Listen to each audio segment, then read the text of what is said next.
تنہا جو سفر ہے اس کی عام طور پہ آپ علیہ الصلوۃ والسلام نے ممانعت فرمائی ہے کہ تنہا سفر نہ، اکیلا آدمی سفر نہ کرے۔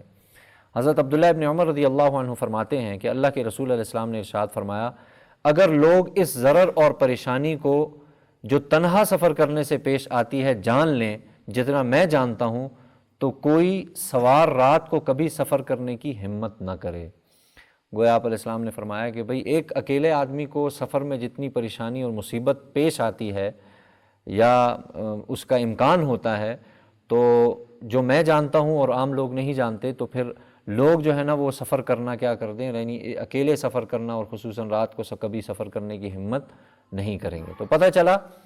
اگر سہولت ہے، ساتھ کسی کو لے جا سکتے ہیں تو ضرور لے جایا جائے، اور پھر آگے تفصیل آ جائے گی کہ کتنے لوگ ہوں یا 2 ہوں 3 ہوں، وہ آگے انشاءاللہ آ جائے گا۔ تو یہاں صرف اتنی آپ علیہ السلام نے فرمایا کہ تنہا سفر نہ، اکیلا سفر نہ کرے، کسی نہ کسی کو ساتھ رکھ لیا جائے۔